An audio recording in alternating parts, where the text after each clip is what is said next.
मराठी शाळा म्हणजे फक्त इमारत नाही, ही आहे आपल्या अस्तित्वाची पहिली पायरी, जिथे अ आ पासून सुरू झालेला प्रवास माणूस म्हणून उभं राहायला शिकवतो. इथे केवळ पुस्तकं नाही शिकवली जात, इथे शिकवली जाते माणुसकी, इथे रुजवले जातात संस्कार आणि घडवली जातात स्वप्न. आईच्या ओढीतून हात सोडून पहिल्यांदा वर्गात बसणाऱ्या लेकराच्या डोळ्यात भीती फक्त जास्त विश्वास असतो, कारण समोर असते मराठी शाळा. हीच शाळा आपल्याला सांगते आपली भाषा आपली शान आहे, आपली संस्कृती आपली ओळख आहे. पण आज हीच शाळा शांतपणे झिजते आहे.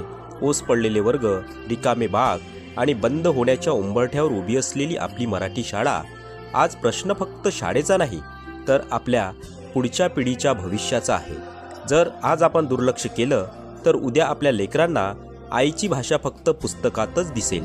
मग विचार करा, भाषा हरवली तर संस्कार कुठे राहतील? शाळा बंद पडली तर संस्कृती कशी जिवंत राहील? म्हणूनच आज आवाज उठवायची वेळ आहे. नुसतं बोलण्यासाठी नाही, तर कृती करण्यासाठी, आपल्या शाळांसाठी, आपल्या भाषेसाठी आणि आपल्या मुलांसाठी. कारण मराठी शाळा वाचल्या तरच मराठी माणूस वाचेल. चला तर अनुभवूया मराठी शाळेतील गंमत जम्मत.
वर्गामध्ये आमच्या दादा घरपलंग होता.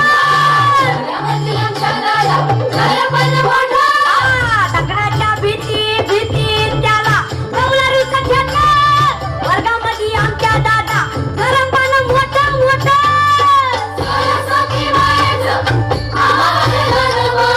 विद्यावान आम्ही खरं धनवान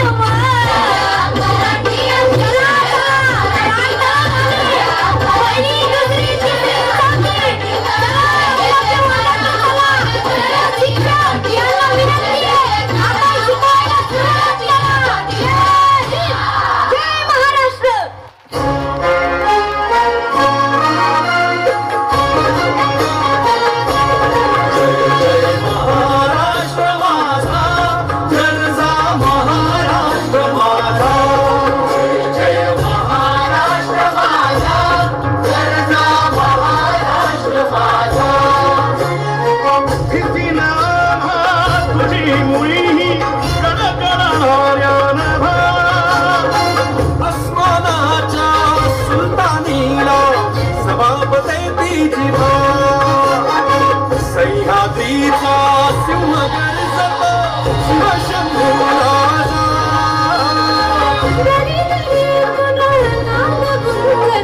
महाराष्ट्र माझा.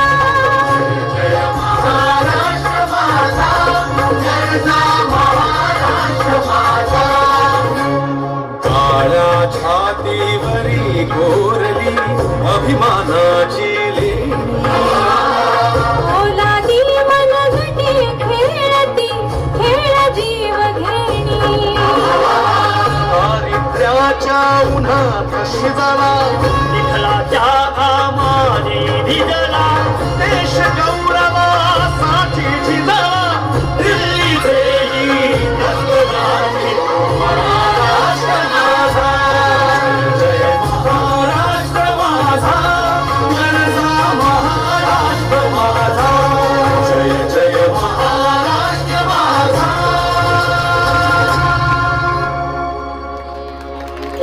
मराठी शाळा वाचली हे नाही, ही आपल्या प्रत्येकाची जबाबदारी आहे. शाळा वाचवायची असेल तर आधी आपली मानसिकता बदलली पाहिजे. इंग्रजी म्हणजेच प्रगती नाही आणि मराठी म्हणजे मागासले पण नाही. आपली पहिली जबाबदारी आपल्या मुलांना मराठी शाळेत घालणं, कारण मातृभाषेत शिकलेलं मूल जास्त आत्मविश्वासानं उभं राहतं. शाळेप्रती आपली दुसरी जबाबदारी आहे, शाळेशी नातं तोडू नका.